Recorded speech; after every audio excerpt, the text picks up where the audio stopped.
I just want to begin by recalling some basic facts about climate change, just to make sure that everybody understands in this room that global warming is really, really serious.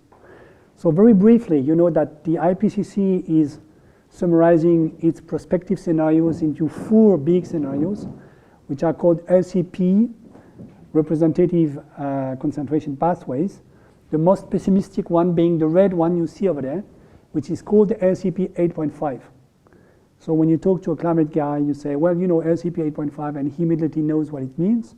It means the most pessimistic scenario of IPCC, which is not the most pessimistic scenario people have in mind today. IPCC is a rather conservative consortium. There is something worse than this, but this is already frightening, and this is what I want to show you. If we go along this LCP 8.5 scenario, then the increase of temperature, average increase of temperature on Earth, in comparison with the average temperature that prevailed before the Industrial Revolution, would be at the end of this century given by this, where you have the color, the relationship between color and temperature. If you look at Africa, it means that Africa would have something like +3, +4, and maybe partly +5 degrees on average, according to this scenario, okay, at the end of this century, okay. Now there is something even more interesting that I want to stress. You know that it's much easier to have 42 degrees in the desert of Sahara than 35 degrees in the jungle of, let's say, in Congo. Why? Because of humidity. Our body suffers much more from heat if there is humidity. So here you have, this is taken from a paper published last year in Nature.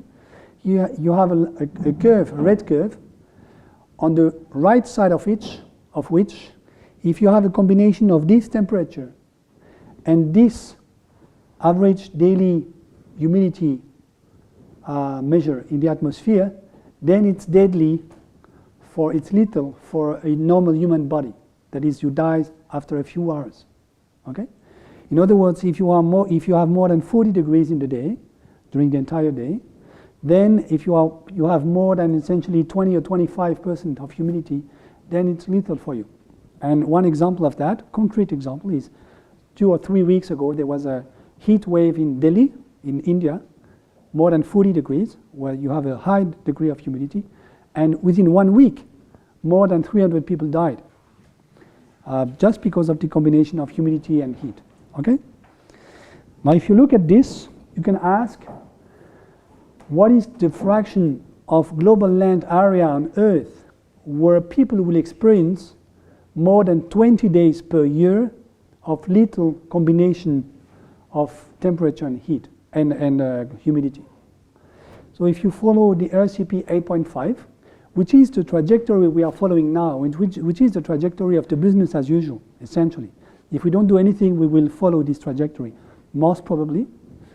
Then you see that at the end of this century, we will have something like slightly less than 50% of the entire global land area on Earth where people will experience more than 20 days of lethal combination of heat and humidity every year. What population will be concerned? If you make the big assumption that people won't migrate, which is of course not true, but just to have an idea, then this will concern something like 75% of the world population. 3/4 of the world population, if they don't migrate, if we still keep not doing anything, if we follow the business as usual trajectory, and if all these simulations are right, which is a big if, then 3/4 of the world population will experiment more than 20 days of lethal combination of heat and humidity per year. Who will be concerned? That's the next chart, and I want to show it. It's here. Here you have the chart for a less pessimistic scenario, but let's look at the most pessimistic one. It's this one, where the color corresponds to the number of days per year where you will experiment this lethal combination. Okay? Now, if you look at Africa, you see that most of the Gulf of Guinea and the Congo basin here, the forest of Congo, will have something like more than 200 days per year maybe even 250 days per year, of little combination of humidity and heat. This means that nobody will survive over there. Just nobody. Okay? Interestingly enough, same phenomenon for Amazonia, same phenomenon for the entire southeast archipelago in English, and a huge part of the littoral of India. This means that most probably, given the fact that these people won't be able to protect themselves with air conditioning, because air conditioning is emitting CO2, and we have to stop air conditioning, this means that most of these people will have to migrate. This means that there will probably be more than 2 billion people as climate refugees in the second half of this century. So the World Bank says 2.5 billion people as climate refugees, but I believe, given this chart, that this will be unfortunately underestimated if we don't do anything. Okay? Of course, needless to say, if we follow this path, there is no way to fulfill the Paris Agreement. We will be way above the plus 2 degrees threshold that we agreed on in 2015 in Paris in the COP21. Okay?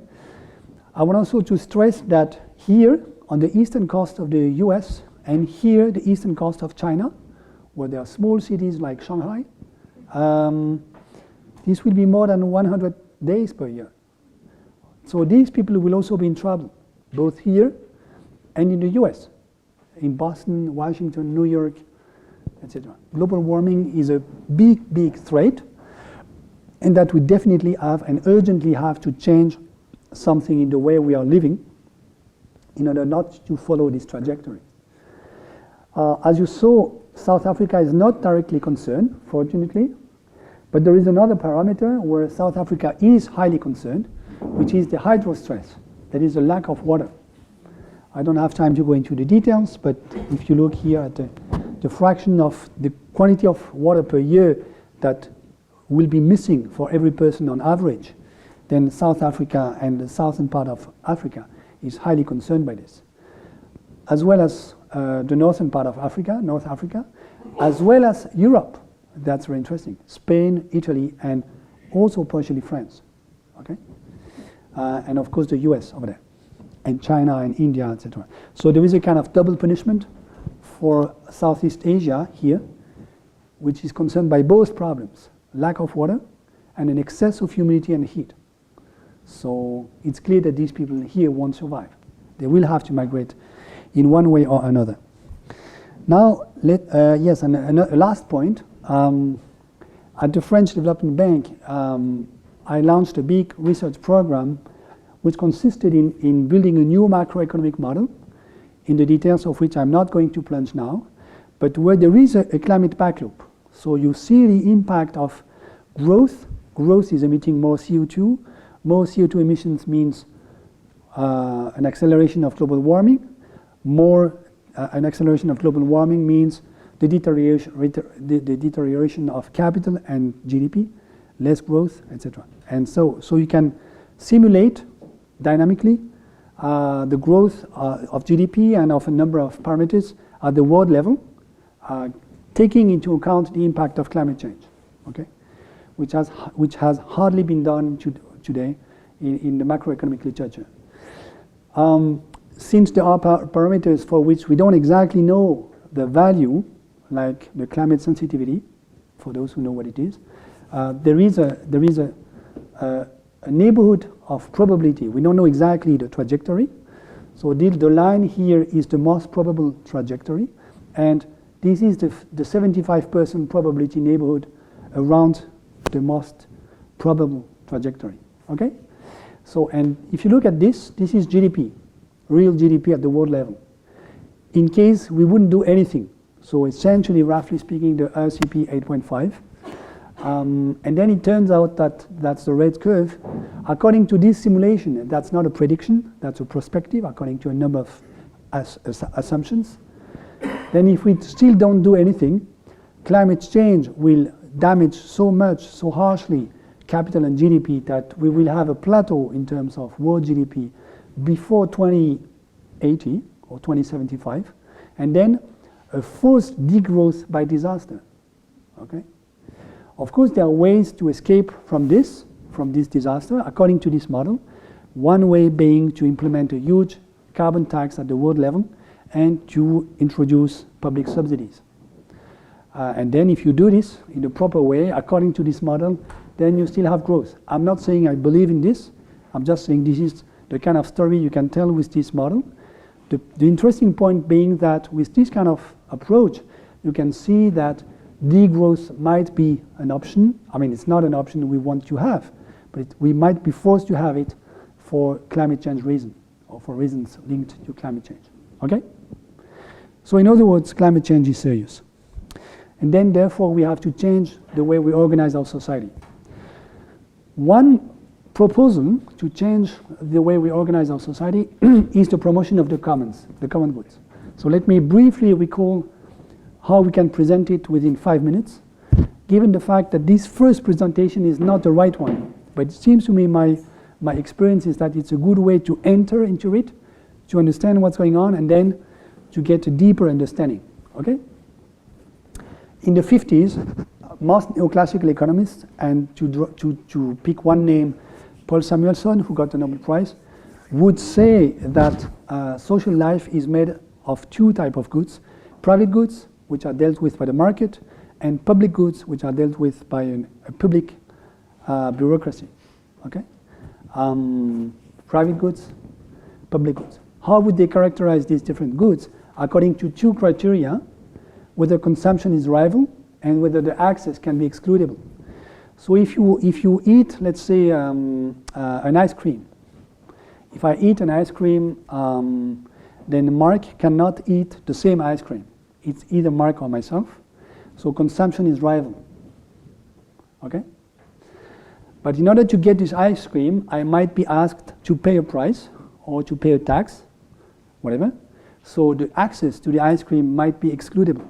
I might be excluded from it. It might be the case that the ice cream is too expensive, I can't afford to pay the price, so I'm excluded. Okay? So an ice cream is a perfect example of a private good. Now the opposite of it is a public good, and let's say the sunshine. If I go in the sunshine, which will be shining tomorrow, not like today, Megan can also go on the sunshine, the same sunshine. So there is no rivalry between Megan and myself. We can both enjoy the sun. Okay? So consumption is not rival. At the same time, it's very difficult to put a policeman every 10 meters to ask me to pay a tax each time I enjoy the sun. Right? So the access is hardly excludable. So it's non-excludable. So a good which is not rival, whose consumption is not rival, whose access is not excludable, is considered by these kind of economists as a public good. And so for these people, life is made of black and white, private and public goods, the market and the state. And that's essentially the partition within which the entire political debate is framed since a number of decades, where you have either the market or the state, or an alliance between both, but nothing else. One of the big contributions of one political scientist from Chicago, Elinor Ostrom, who got the Nobel Prize in 1929, was to say, look, life is in colors, actually. There are goods that are neither black or white, neither public or private, and that are either commons or club goods. How could we define them? Let's begin with the commons. The commons share something in common with the private goods, which is the fact that the consumption is rival. But at variance with private goods, their access is non-excludable. One example being a lake with fishes. If I go in the night and I fish all the fishes, then they will disappear. So the consumption is rival. But again, like for the sunshine, it's hard to put a policeman behind every tree along the lake to make sure that you don't fish in the night. So the access is hardly excludable. Same story for the fishes in the ocean. You might know that if we keep fishing as we do today, there won't be any eatable fish in the oceans before 2050. That's one of the most frightening aspects of the loss of biodiversity, the disappearance of fishes in the oceans. Okay? Now, who is the owner of fishes? In a number of areas, you could say nobody. So everybody is free to fish. And since consumption is rival, this destroys the resource. Okay? In other words, you could also think of commons as being resources that can be destroyed if you privatize them. The privatization of these resources destroys the resource. At the same time, you don't have a state which could say, well, you know, I'm the state, so I'm responsible for the high oceans, so you're not allowed to fish here. There's no state which can do this. Probably fortunately, because if there was one, it would be China, and we would be in a kind of mess, probably. So in this sense, it's a commons. The oceans are big commons. Okay? Now the club goods are exactly the symmetric opposite of the commons. They share something in common with the private goods, which is the access can be excludable, but they are non-rival. An example being, for instance, a chess club. If I go in the chess club with Megan, this does not prevent Megan from playing chess. Quite on the contrary, she has a new partner to play chess with her, and I know she likes playing chess. Okay? So consumption is not rival. But I might be asked to pay a fee in order to enter into the club chess. So the access might be excludable. And of course, the cell phone and all what we have, these kind of beautiful things like this, these are club goods. Because if I'm the unique one on earth having this, it's useless. Nobody can call me and I can't call anybody.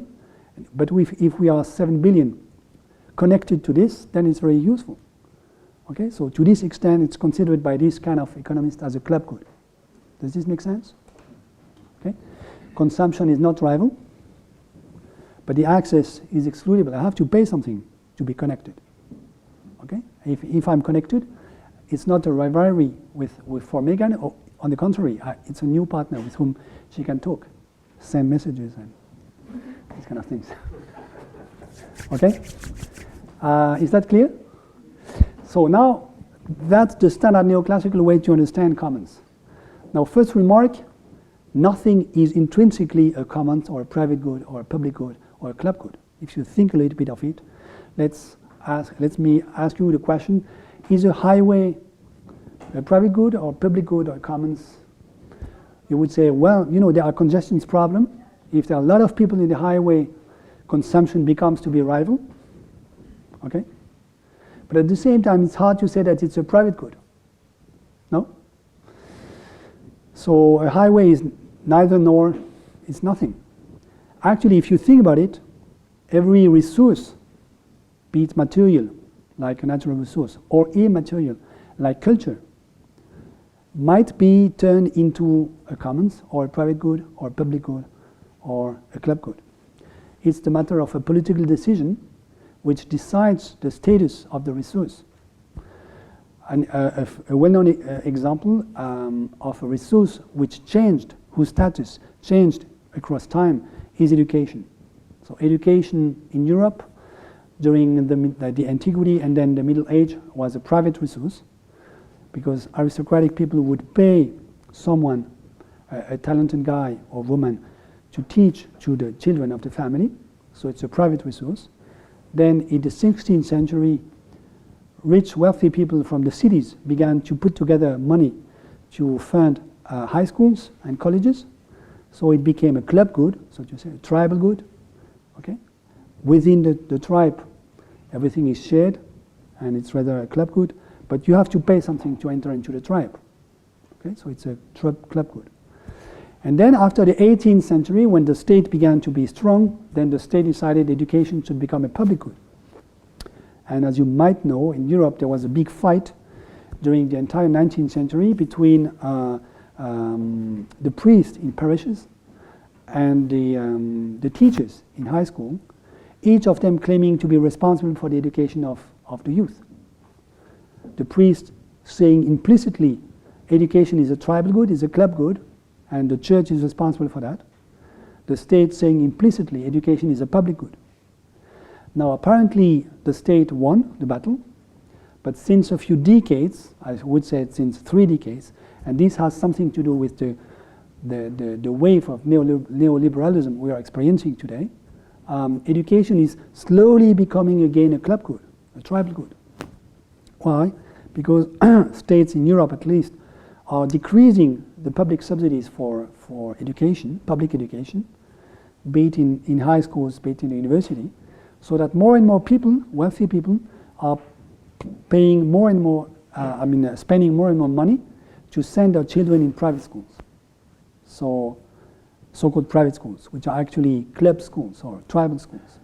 So that education is slowly becoming again a tribal resource, okay? But you could also think of language, the language we are sharing, which is not my native language, obviously. Is it a public good? Would you say it's the state which decides which language I have to speak? Is it a private good? Do I decide on my own? Do I have my own private language, which is an old philosophical question? So Ludwig Wittgenstein, to give an example, has thought about it. And every philosopher who thought about it reached the conclusion that it's impossible to have a private language. It would mean a language with which I can't talk to anybody. Since it's a private language, I can't talk to you. It's my language. And I'm the unique owner of this language. You see? So probably we could think of language and culture as being more intrinsically commons. But again, that's a political decision. There are also countries where people didn't choose their language. They are speaking the language of other people coming like during the colonization time. Okay? And then it's unclear whether this language is a commons. So you see? And then slowly you can see that there are a number of resources which are immaterial, like resources in the internet, which are definitely not public. They are not created by the state, which are not private, but which are somewhere in between. And most of them are commons. You can think of Wikipedia. You can think of the free softwares. You can also think of the copyleft. The copyleft movement is an idea which says that I create something, a piece of music, a theater play, a software, whatever. I put it on the internet, and I decide you can use it. You can change it, you can borrow it, you can do whatever you want, provided you promise never to try to privatize it. You will never prevent anybody from doing the same, from borrowing it, taking it, etc. So that's exactly the opposite of copyright, which tries to protect intellectual property as a private ownership. So copyleft does exactly the opposite. Copyleft means I promise never to turn it into something close to copyright. See?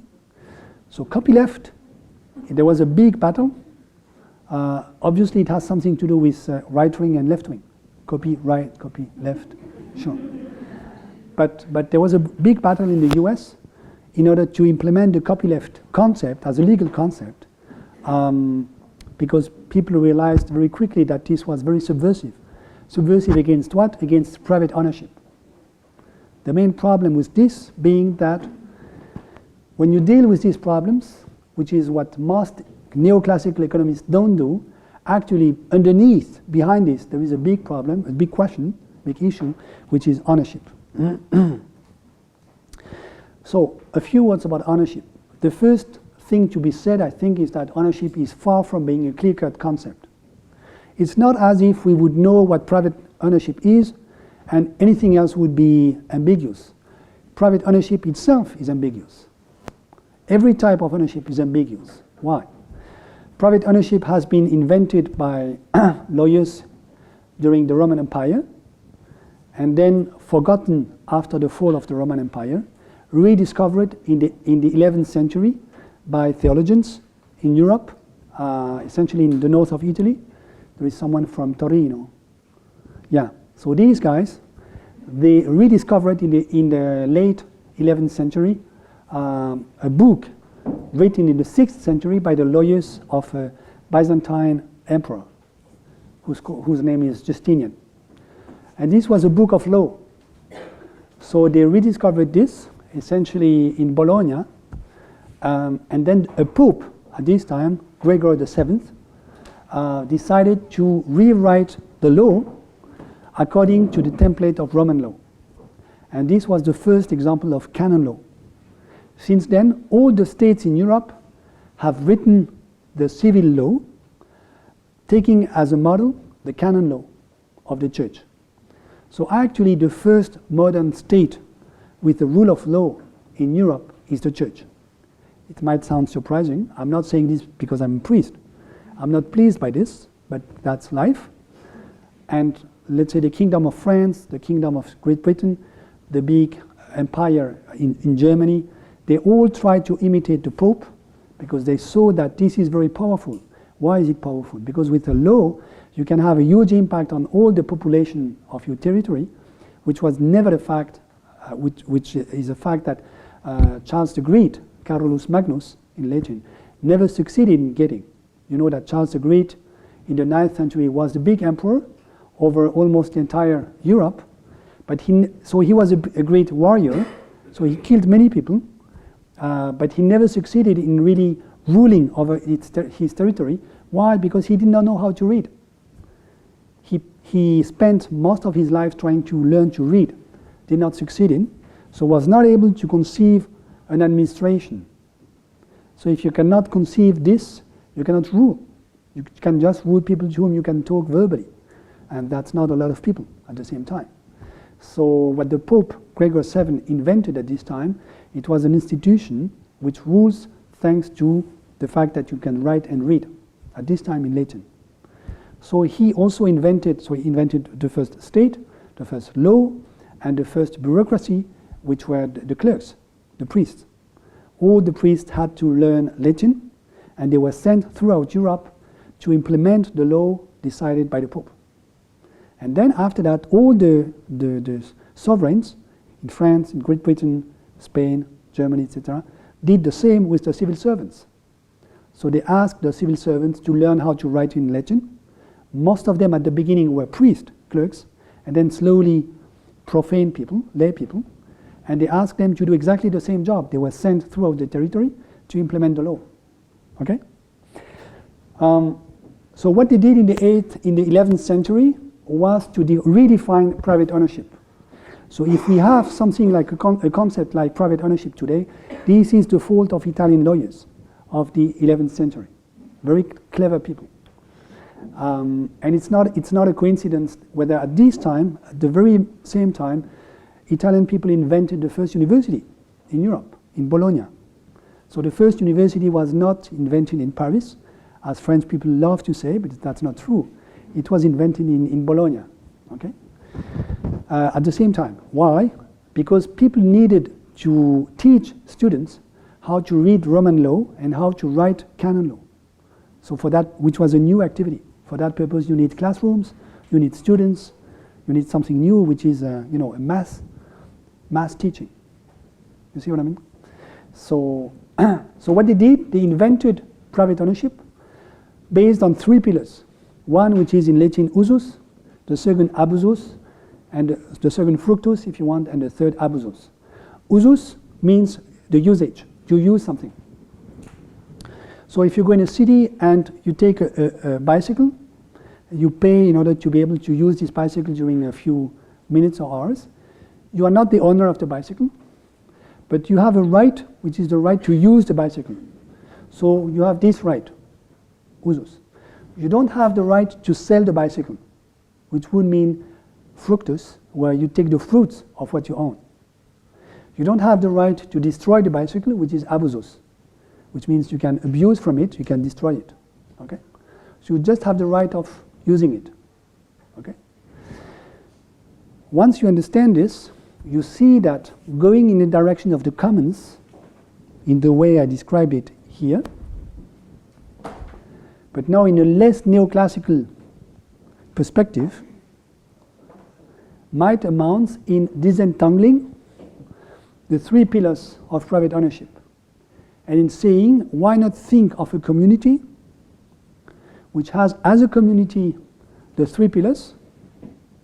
For instance, a community responsible is the owner of a lake, but individually each people, each guy has only the usus right.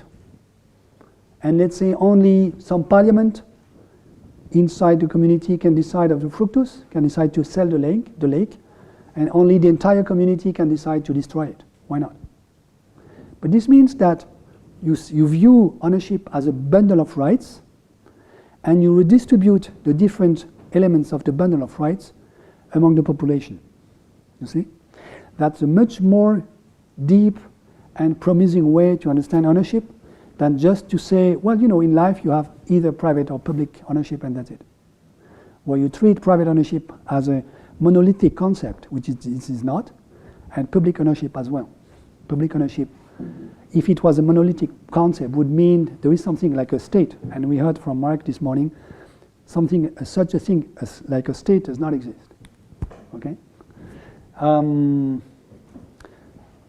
Nevertheless, most of the mythology in Europe, or in Western Europe, going back to the 17th century, does as if we had a clear understanding of what private ownership means.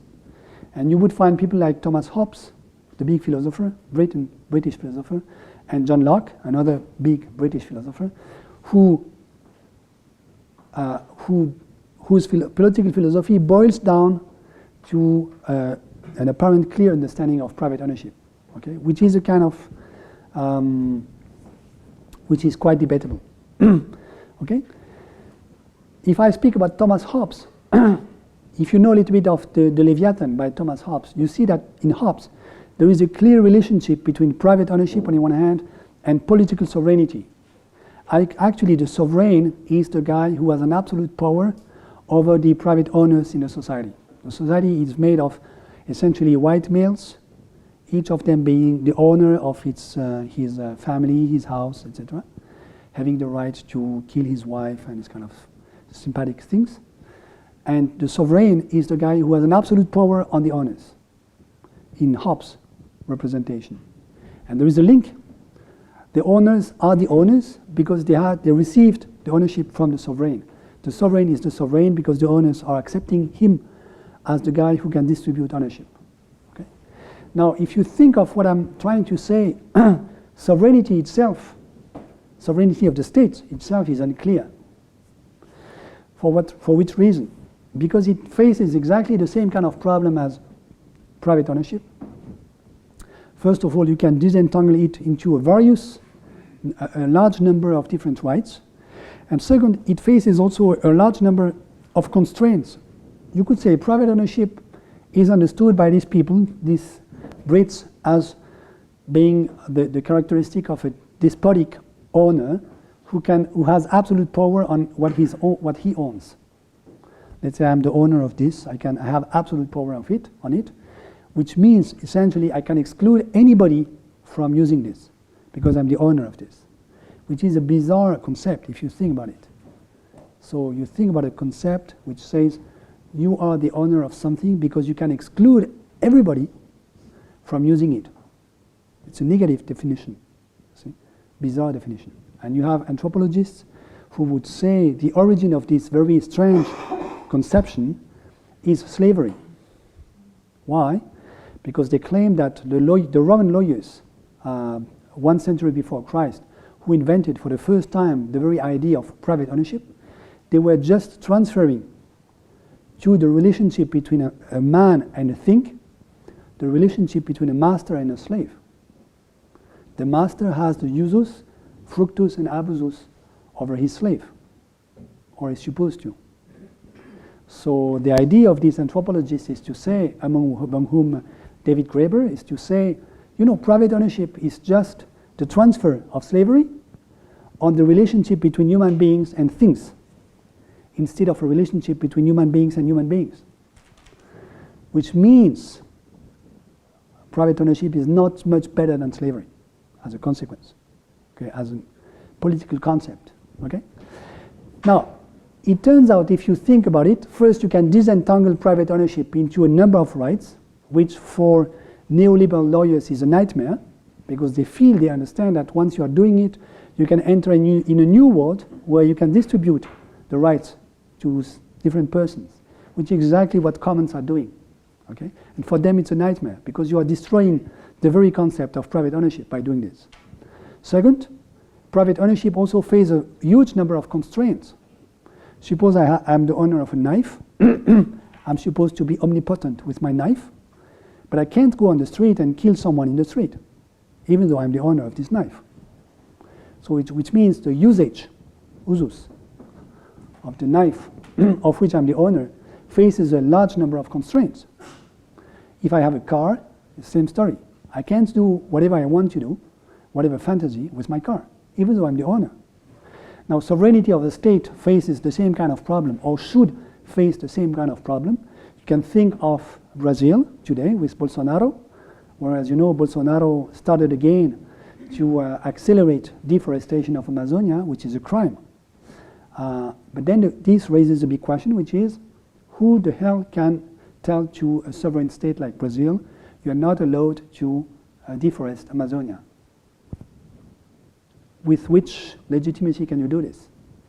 What is the international body which could tell this to Bolsonaro? If we were able to do this, and we need to be able to do this if we don't want to face the kind of problems I was mentioning right at the beginning, that is 2/3 of Earth uninhabitable for most of the people, we need to find constraints over the sovereignty of the state. And to say, well, as a sovereign, you have an absolute power, but under some conditions. So your power is not absolute anymore. Okay? One way to understand, to reinterpret the 4 categories of the neoclassical economists here, is to say, actually, you know, in social life, there are essentially 3 types of relationships. And this is an idea that I borrow from David Graeber. One type is, let's say, baseline commoning, which is based on the idea that we should distribute things, resources, from each according to their ability, to each according to the need. And if you think a little bit, you will see that that's spontaneously what you do in your family, with your friends, with people you love, etc., with children. Which means it's not the idea of reciprocity. It's not reciprocity, despite a huge body of literature in anthropology which says that reciprocity is the background of social relationships. So Graeber is saying, no, that's not true. He's claiming reciprocity is not the main idea. It's the mutual knowledge that the other person would do exactly the same to you were he or she in the same position as you are. So if a child has an accident in the road in front of you, you will help him or her, not because you are waiting for a reciprocal relationship with the child.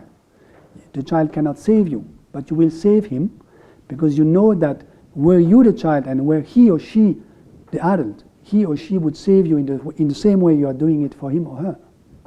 Yes? So that's baseline commoning, okay? Which he calls baseline communism, but that's a bad name. Behind this, there is the idea that the society is eternal.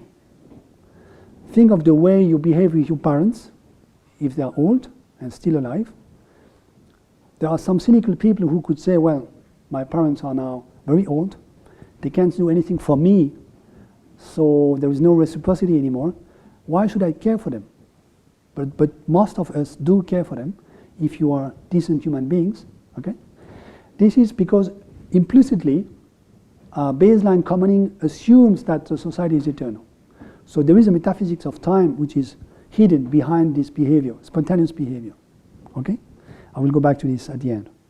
Exchange is the second type of relationships, which is an impersonal relationship between formally equal people based on the search for equivalence. So one example is if you go to the market and you buy something, you bargain with the price, you bargain about the price, and then the identity of the seller does not matter or should not matter, okay? And what essentially you try to find is a price that is a fair price in the sense that the value of what you are getting for this price is approximately equivalent to the amount of money you are paying. So you are looking for an equivalent trade with someone with whom you don't have to have a long-run relationship. Let's say you bargain during half an hour in order to buy a carpet. It might be, you might enter into some baseline commoning before that. So you speak with the guy, especially if you are in Morocco, let's say, as I said in the Medina of Fez. You share a cup of tea, you ask about his children, and he will ask about your children. So you are doing baseline commoning. And then at a certain point you start bargaining the price, and then you enter into the exchange relationship. And then once the deal is done, you leave the store, and you don't, and your purpose is not to see again the seller. He is not your friend, actually. So the purpose of an exchange relationship is to cut the relationship, to stop it. And for instance, when you pay back a debt, actually you cut the relationship between the debtor and the creditor. Okay? The third type of relationship is hierarchy. So hierarchy is probably the most traditional type of relationship we have, let's say, in a traditional tribe in the bush.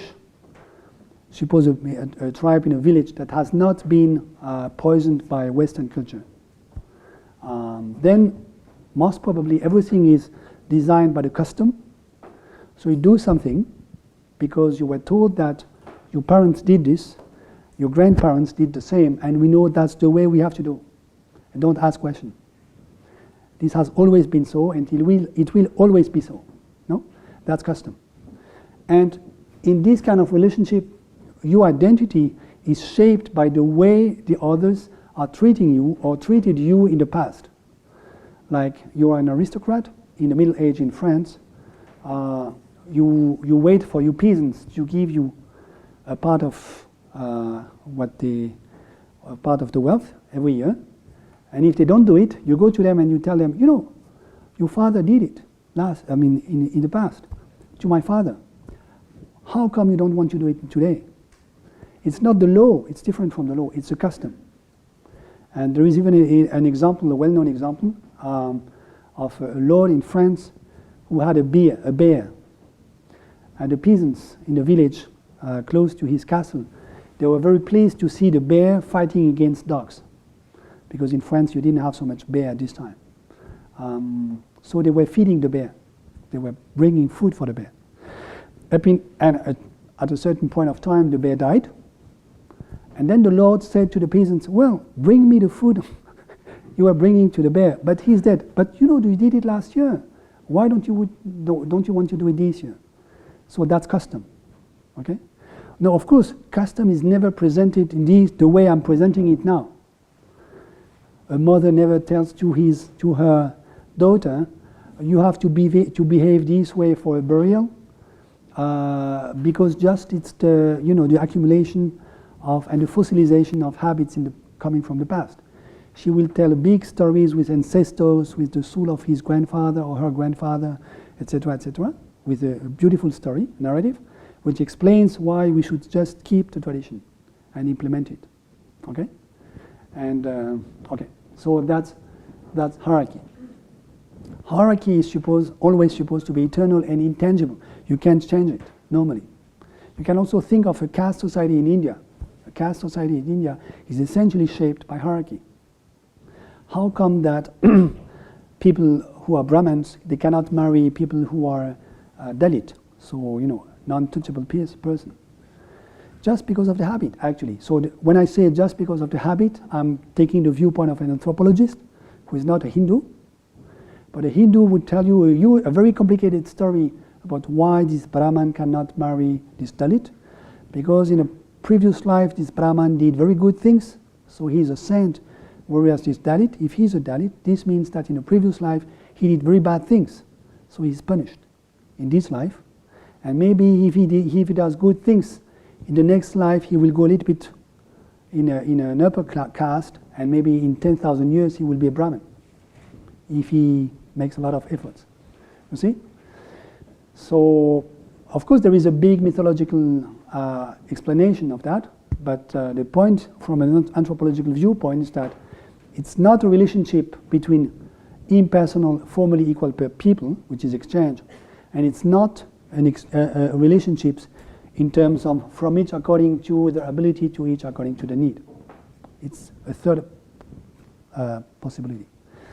In the Middle Age in Europe, you had this very famous partition. Some pray, some fight, still others work.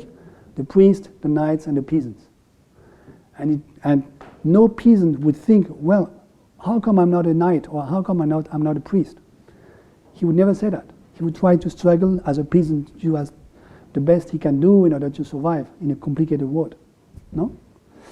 Now, the main idea of Graeber is to say in our relationships, we are using these three types of relationships. Sometimes we are implementing baseline commoning, sometimes exchange, sometimes hierarchical relationships. Sometimes we are doing both at the same time. Let's say when I deal with my best friends, like my new best friend, Mark, I'm implementing a baseline commoning. Okay? There is no point with a good friend to start counting and say, well, you owe me 2 rents, or etc., etc. That's not the point. Okay? But when I go to buy something, I enter into an exchange relationship, obviously. And of course, let's say when we teach a course, there is a kind of hierarchy embedded in the relationship between the students and the profs. You don't want to have it, but it's difficult not to have it. No? Ask the students. So, and for instance, a parent with respect to his child most often behaves in a hierarchical way. Okay? So we are feudal lords with respect to our children. Quotation mark communists or commoners with respect to our best friends, and sellers, exchangists with respect to the guy to whom we buy something to eat, for instance. Okay? So we are using these 3 types of behavior every day. Okay? Bargaining, making alliance combinations of the 3, etc. My viewpoint is that something is missing here. Of course, you have identified 3 of the goods. So private goods for exchange, club goods for hierarchy, tribes, common goods for baseline commoning. Something is missing, which is the public, the law. And it seems to me the law is a 4th entity which is missing in this partition imagined by Graeber.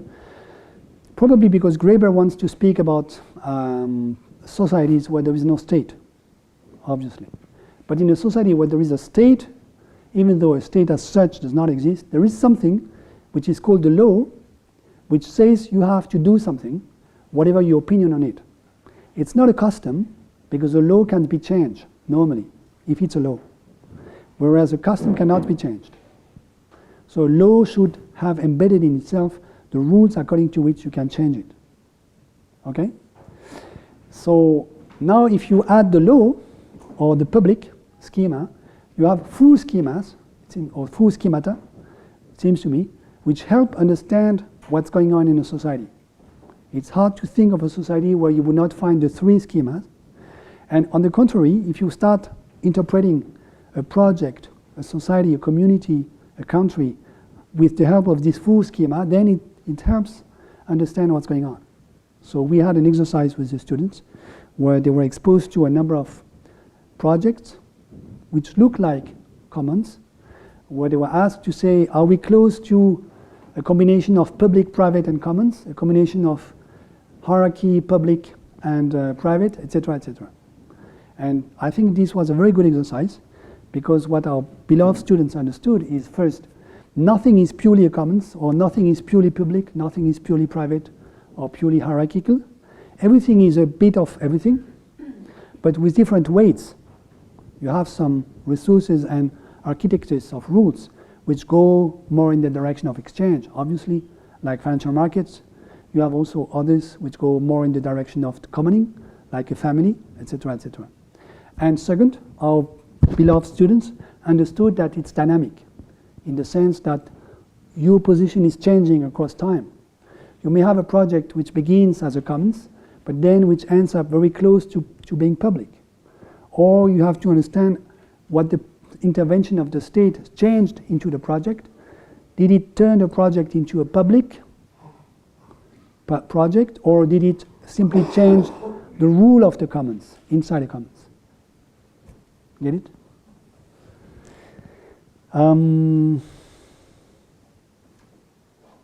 Yeah, and it seems to me the interesting point by doing this, providing these ideas together, is that at variance with Graeber, it's not just a matter of relationships, it's also a matter of ownership. Who owns what? You see? the full schema that I'm sketching encapsulates both behavior and ownership structure, which go together. Whereas the Marxist tradition, for instance, would emphasize only the ownership structure, or Graeber would emphasize only the behavioral aspect. But they go hand in hand, it seems to me. And to think in terms of this schema helps understand that it's not just a matter of how I behave with my student, but who owns what, who paid for the fees for the student, who paid for the school, who pays my salary, etc. This matters, actually. Okay? Western modernity in the 18th century can be characterized, according to me, through three aspects. One is the decentralization of power. So power is not sacred anymore. It's not a theological power. Why? Because French people cut the head of the king, who was supposed to be the representative of God in the society. So once you have cut the head of the king, this means that you don't accept that political power be also at the same time religious power. So you are implementing a desacralization of power. Okay? There is a bunch of literature saying that this has something to do with Christianity. I don't have time to go into it. If you want, we can discuss it. And of course, this was rather the case in Europe, much less in the US, for instance, okay? Where political power is still, to some extent, a religious power, okay? But first, desacralization of power. So the sovereign is not a religious leader, not necessarily, at least. Second, human rights.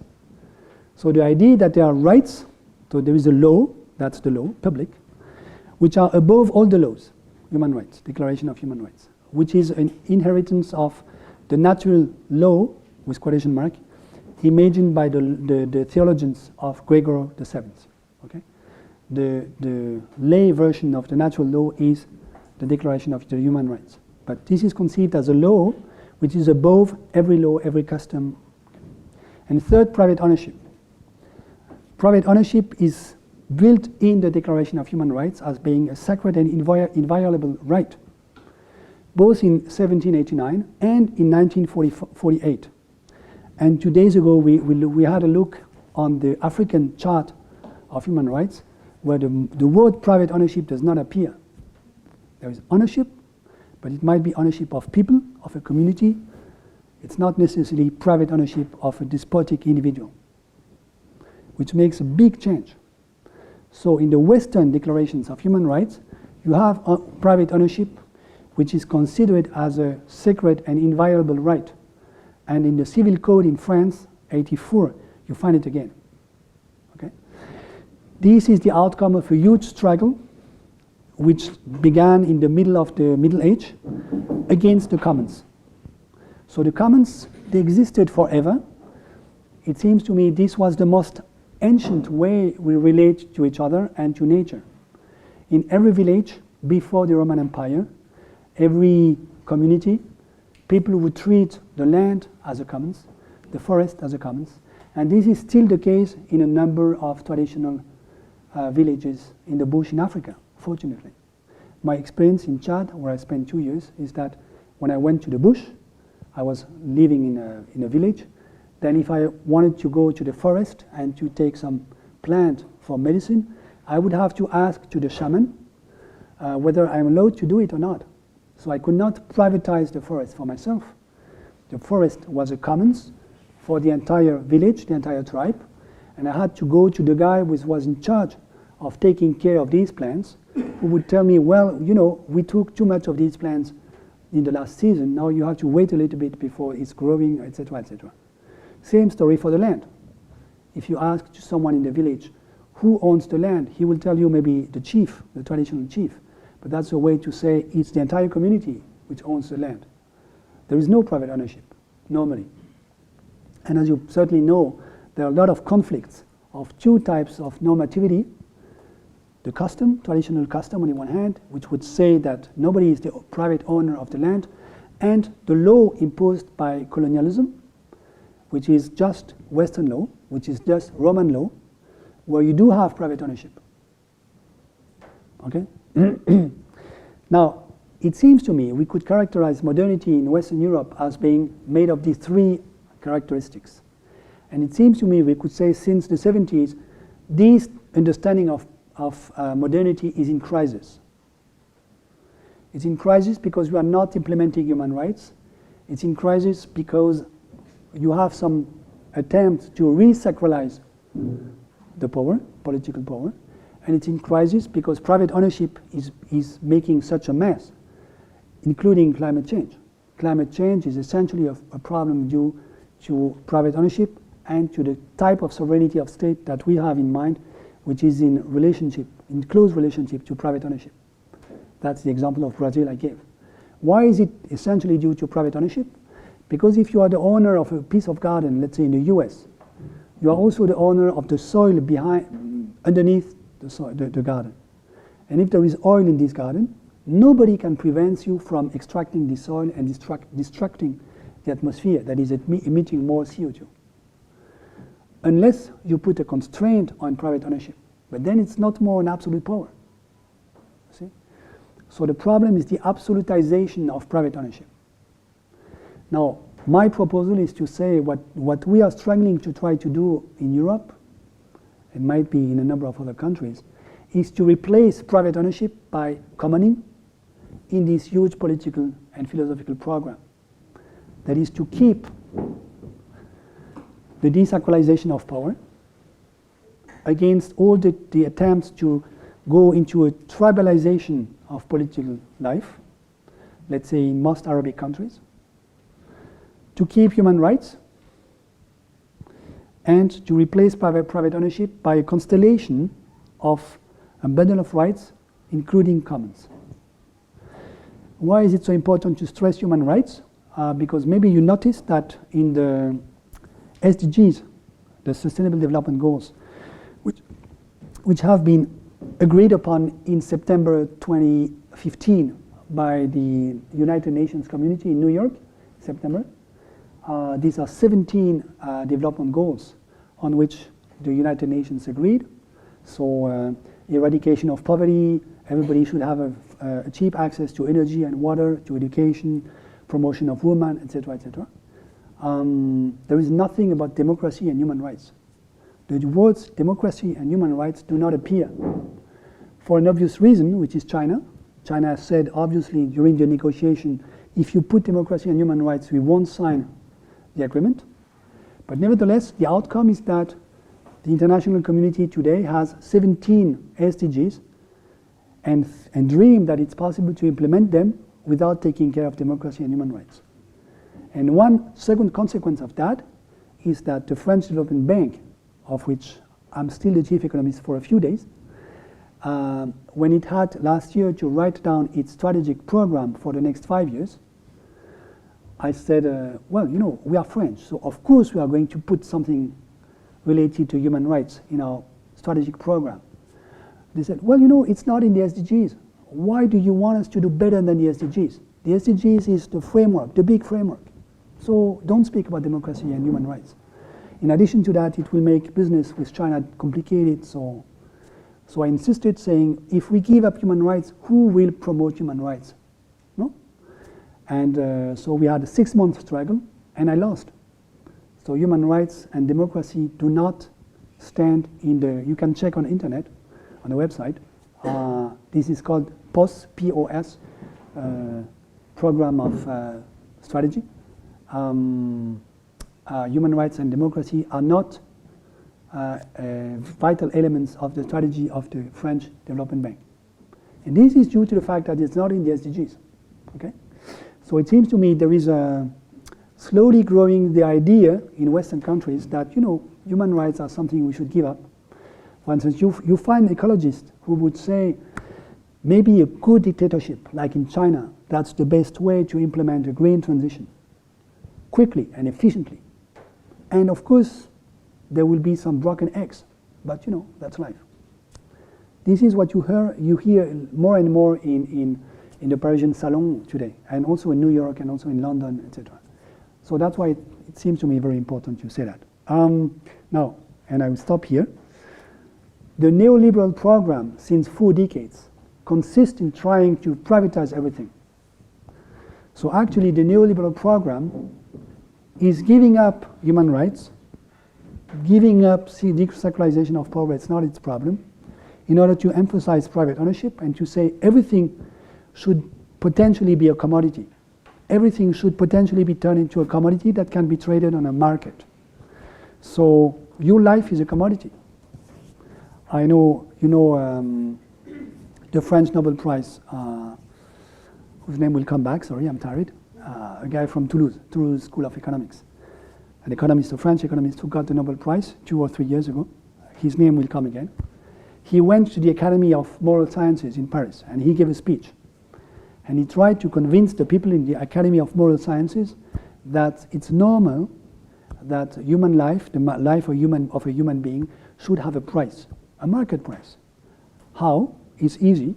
If you have a life insurance contract, and if you can bargain a financial derivative, a financial asset whose outcome depends upon the price of your insurance contract, life insurance contract, and if you can trade the derivative, it is exactly as if you were trading the price of the life of the human being underneath the contract.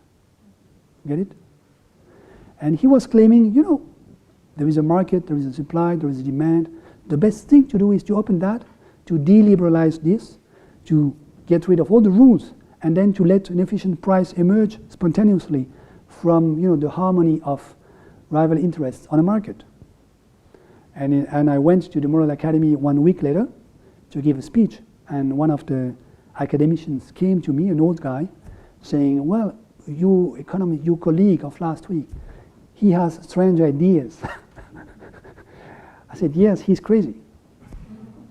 You see? But he's Jean Tirole, that's his name, Jean Tirole. Maybe you know him.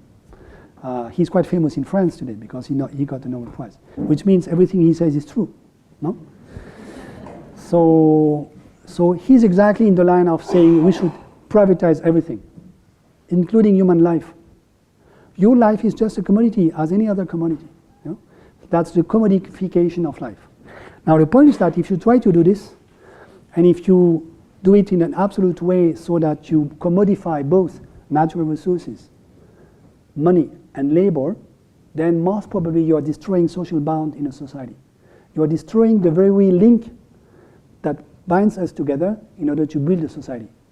This was a remark made by Karl Polanyi in the 30s, and his main idea was to say, if you are in such a trouble that you are attempting to privatize everything, then the unique solution for the suffering population is to ask for a crazy guy who will implement a totalitarian state in order to save you from this mess, because you are suffering too much.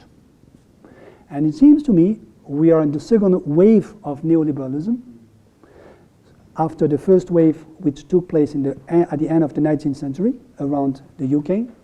Now we are in the second wave around the US. We are again trying to privatize everything. Many people are suffering again, and that's why populist parties are growing in Europe. Same story as in the 30s. And what are they saying? They are just saying, you know, privatization is a bad thing. You are suffering, I know. What I will do is implement a tribal state.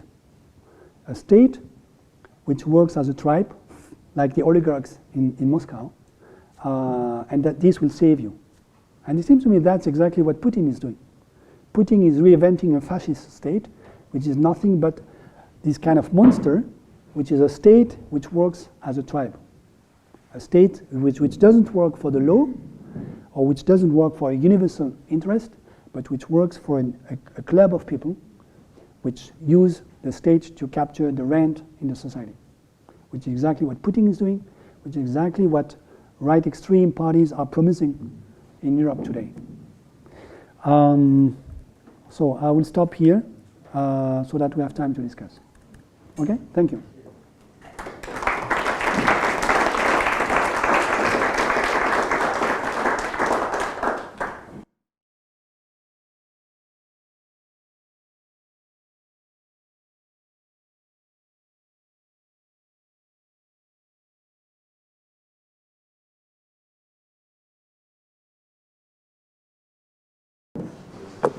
It's hard to ask a question. Yes? Could you elaborate a little bit more on the bundle of rights? Yeah, so the bundle of rights, it's an idea that has been promoted in the academic circles by Elinor Strom. It's an alternate way to view the commons, which is different from the way embodied in this kind of partition. It's a way to say, actually, there is nothing like private goods, there is nothing like public goods. Everything depends upon the kind of rights you have. So actually, disentangling within private ownership, usage, fructus, abusus, is a way to go into the direction of a bundle of rights. But then you could refine this and say, well, within usage, there are various ways of using something. So let's distinguish a certain type of usage, a certain type of other usage, etc. And fructus the same way, and abusus the same way. So the concept of ownership as a bundle of rights says, actually what matters is which type of rights do you have, and the idea of the commons, viewed with this standpoint, consists in saying, what is a commons? It's a resource, material or not, so a lake or, let's say, a software or a bunch of softwares, with a community of people who decide together, collectively, in a more or less democratic way, how to distribute the rights which make ownership. You see? So it's differentiation of rights among people, collectively decided, which makes the commons. That's the main idea. And once you see this, I mean, if you have understood this, this means that you stop asking the question which we had at the beginning of this week. Is this a commons? Is this not a commons? It's not an issue because nothing is purely a commons. But you start asking which rights do have people, which is a more subtle question as who is the owner of what? Okay. Now the good question is who has the right to what? And then how is it distributed? Who can decide this distribution? Who can contest and change the distribution? You see what I mean? So it's a real shift of viewpoint. Yeah. Is the tragedy of the commons, which promotes ownership to say rather own, because on the other hand you have the tragedy of the commons, is the tragedy of the commons without rights or without law? So the tragedy of the commons refers to a paper by Garrett Hart in 1968, which is one of the biggest lies in the last 40 years. It was a quite successful paper, one of the most quoted papers, which says private ownership works much better than commoning. But historical experience tells you exactly the opposite. Private ownership doesn't work most often, and commoning does work very often. Not always, of course, but very often. A very simple example, the bicycles in Paris, but probably you have them in Joburg, in Cape Town, I don't know. You can pay, no? Yes? Not yet? It's coming. It's coming. You can pay for this bicycle in order to use it for a couple of minutes, okay? At the beginning, during the first 6 months or maybe the first year, 1/3 of the bicycles were destroyed by people. Because indeed they didn't care. That's the tragedy of the commons. They didn't care because this was not their own bicycle. So they did whatever they wanted with it and it got broken and nobody cared. But after 1 year, progressively the fraction of broken bicycles reduced. And today there is essentially, I mean, a very small fraction, but that's normal. And you have even politeness rules where if this bicycle has a problem, then you turn the seat of the bicycle to show to the next user that this bicycle has a problem, that he or she should rather take another one. So we have a number of rules like this, that people have invented. Nobody has written it. No lawyer came to say, you know, you should do this and this and this. So that's the spontaneous creativity of normativity, because it's normative. If you don't do it, you are a bad guy, okay? Of normativity that people spontaneously organized, invented in order to take care of something that became slowly a commons. And now it's a very good project, beautiful. And I think if now you were to stop this, many people in Paris would complain and say, well, come on, this belongs to the Parisian culture. This was always so, which is of course not true, but you see what I mean. But so it shows that despite what Garrett Hardin said, the real experience is exactly the opposite. Now, Garrett Hardin was so successful because it was a kind of manifesto for the privatization project. Okay. So the 3 points you made about the crisis of the second wave of the neoliberal project, a lot of that has underneath it the nation state as a construct and how we organize society. I'm sure that's been a topic of this week, is thinking about the state and the future of the state. So maybe if you could say something about how it is that we rethink or manifest the kind of state that is supportive of these different alliances. Human rights need a state because that's the law. And the entity which is responsible for implementing the law, and I know there is no such thing as a state, but nevertheless there is a normativity of the law which refers to the fiction of a state which is in charge of implementing the law. And if you don't obey the law, you might be kept by the police and put in jail. If you don't have it, and if you don't have something like the rule of law, it seems to me there is a big danger that everything you do slips slowly towards a tribal organization, namely a hierarchical organization.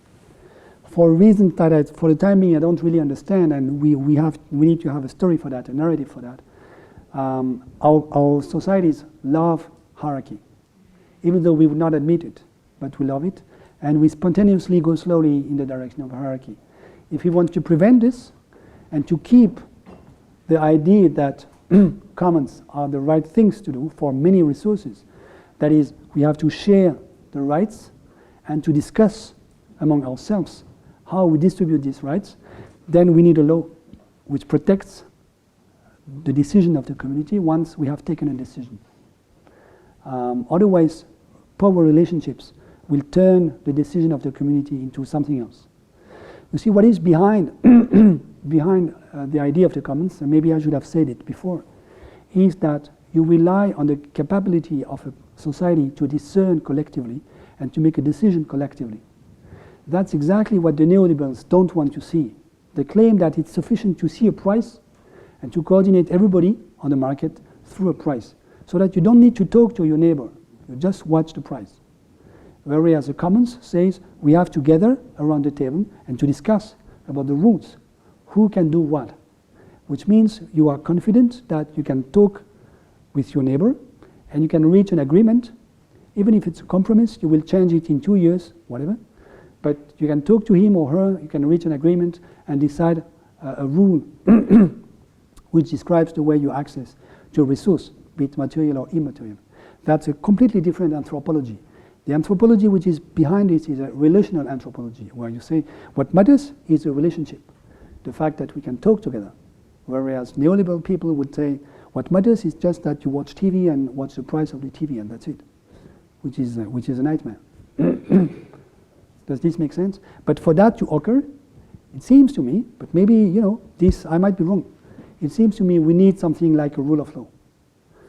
Otherwise, we slowly go in the direction of a tribe. And one way to understand it, I didn't have time to show it, is there is a beautiful work done by a friend of mine who is an anthropologist on family structures. It turns out that there are different types of family structures. You have, let's say, roughly speaking, in 2 minutes, you have the nuclear egalitarian type, where once the children are adults, they have to leave the home of their parents and to have their own life. They don't need to stay with the father. Okay? And the inheritance rules are egalitarian. So all the brothers and the sisters normally should get the same thing when the parents die. Now you have the inequality, and where do you find it? For instance, you find it around the Parisian basin in Paris, in the Middle Age. And these structures, they evolve across time, but very, very slowly. And my friend, Emmanuel Todd, claims that this is why we had the French Revolution in Paris, not elsewhere, because of this family structure, which means that you're accustomed as a child to egalitarianism and to the fact that you are not, your destiny is not to obey to the authority of your father. Now, the alternative to that is a non-egalitarian nuclear family. That is, again, when the child is an adult, he or she leaves the home, but the inheritance rules are inegalitarian. For instance, the oldest brother gets everything. That's what was prevailing in the UK during centuries. And Emmanuel's idea is to say, well, it's not very surprising if Anglo-Saxon countries do like the market ideology, because it's strongly inegalitarian, because they get used to it as a child since centuries. Now you have a third option, and I can show it to you if you want it, because I prepared it, which is the communitarian option, which is, even as an adult, the sons stay in the family in order to take care of the land. That's an agrarian society. Okay. Now there are two sub-options here. Exogamic, that is, the sons have to find the wives outside of the family, even the enlarged family, and a wedding between cousins is forbidden. That's the case in Europe. That's not the case in the Middle East. And endogamic, where you are allowed, as a son of the patriarch, to marry with your cousin, which is the case in most Arabic countries. Okay. Now the main idea and it's communitarian in the sense that it's egalitarian in the sense that the inheritance rules are egalitarian. So where do you find it? I have a small map, like here. So the community, the egalitarian community is red. You find it in these places. So interestingly enough, that's his main thesis, you find this kind of family structure in the places where communism had a lot of success, including Italy, where, as you know, the Communist Party was very strong during 30 years. Okay? So blue is the nuclear egalitarian. Okay? Now what remains, yellow is inegalitarian nuclear, the British type, and then what remains is the inegalitarian, authoritarian family here. That's the inegalitarian family where the sons have to stay with the father, the patriarch, but the inheritance rules are inegalitarian. So let's say only the oldest son gets everything. He gets the land. And his other sons, they have to work for him. That's what prevailed essentially in Germany and in large parts of France. And then the idea of Emmanuel Todd is to say, well, it's not surprising if these people like authoritarian regimes, like fascism or the Third Reich. This is because they are accustomed to it as a child. They have to obey the authority of the father, the patriarch, in the traditional family since centuries. So this is embodied not in the DNA, but it's something like the social DNA of the family structure. Okay. Now, of course, if you live in a place, in a region, a country where you have the inegalitarian nuclear family, it will be very hard for you to accept to enter into a negotiation about, the rules according to which we are going to distribute everything within a society, because this is what you never did in a family. Okay? Then you could ask yourself, maybe there are family structures which feed the imagination, the social imagination of people, so that they are more inclined to accept a certain type of political regime. So there are certain types of governance that are more easy to implement in regions where you have a certain type of family or not. Then I will stop my answer, which is too long. First, family structures evolve across time. It's not an invariant structure. It's not an eternal structure. They are shaped by the political governance, and of course they shape the political governance. So you have a reciprocal relationship. Okay? Family structures certainly have an impact on the governance, and therefore on the way we should build the commons. Probably we could not build the same type of commons in a place where you have a community family structure than in a place where you have an egalitarian nuclear family structure. You see? I don't know why I'm saying this, but I think it's interesting. Yes. My ultimate question always is, if we open up the box of human rights and we combine that with a kind of a radical pluralism, because that's sort of the ultimate radicalization of human rights is radical pluralism. How do we create new values that can bind people together to have shared communities? Because the idea of being able to sort of gather around communities that take care of the commons is that they would have shared values, or they would, you know. So how do you balance that idea of kind of on a range you have all this rights to everyone, but then connect them around something that assumes that they should have a common value and not the contradiction of the normative conflict? No, I understand. I would say the one key word is hermeneutic of commons. What do I mean by this? As I said, a commons is a resource, a community, and a bunch of rules which have been decided by the community after a discernment which never stops. So fascist people, they dream of a law that could be implemented without any interpretation. You just have to read the law, you know what you have to do, and you implement it. And you rather obey it, because otherwise you end up in a concentration camp or in the gulag. So, and that's the dream, the fantasy of a law whose meaning would be available on the surface of the text with no interpretation. Now there is a simple argument to show that this is impossible. Even though that's an old fantasy within Western culture, you can think of Gottfried Leibniz, a big philosopher, German philosopher, Lutheran philosopher from the 17th century, who spoke about the Mathesis Universalis, which is the idea that mathematics would provide a universal language entirely transparent to itself. Mathematics is probably the paradigm of a language that apparently you don't have to interpret. No? So if you believe this, then you could say, let's start with mathematics, and after that, on this, we can build rules, normative rules. And to a certain extent, this was the starting point of Wittgenstein's philosophy. Okay? Now, this is not true. Even mathematics need to be interpreted. One way to understand it, which is not the unique one, but otherwise we have to go into technical details, is the famous incompleteness theorems by Kurt Gödel from the 40s, late 30s, 40s. What do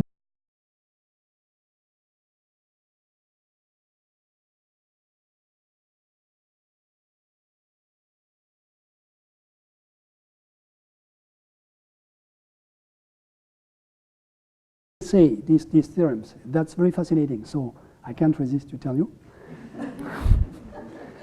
It's the following. Suppose you construct a system of mathematics. This is based on an axiomatics. An axiomatics is a set of axioms which you cannot discuss, but from which you deduce everything. Okay? Every mathematical system is based on an axiomatics. Postulates, axioms, which you combine in order to have a theorem. Now, a theorem is true if you can deduce it from the set of axioms. If it's not true, it's not true, it's wrong, if you can prove using the set of axioms the opposite of the theorem. Okay? Now, is there any proposition in a given mathematical system for which you can neither prove that it's true nor prove that it's wrong? Not that you're not clever enough to do it, but you can prove that you can't do it. Okay?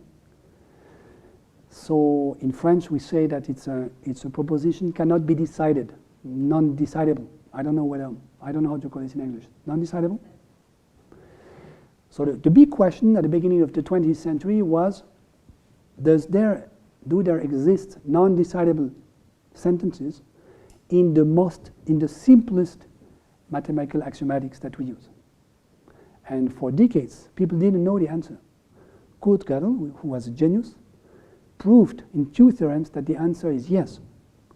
Whatever being the axiomatics you use, however simple, there will always be a sentence for which you can't prove neither that it's true nor that it's wrong. Okay? Which means even in the simplest mathematical language, you have a kind of ambiguity. You might construct a sentence for which you don't understand the meaning, because it cannot boil down to the axioms. So you will need to interpret it. You will need an interpretation. And even more than that, it might be the case that you are constructing sentences which ultimately lead to a sentence which is not decidable. So you have to interpret today the meaning of these very sentences in view of the fact that tomorrow morning they will lead to a sentence which cannot be decided. So, and then you have a backward induction process on the meaning of mathematics throughout the entire language. So actually you don't exactly know what the axioms mean, because one of the consequences cannot be decided. So you have to interpret the axioms. So even mathematics requires an interpretation. So there is no such thing as a transparent public language, which is the trauma, I mean the fantasy of all the fascists, all the communists. There is a law, it's simple, you understand it, you have to obey it. No, I can interpret the law.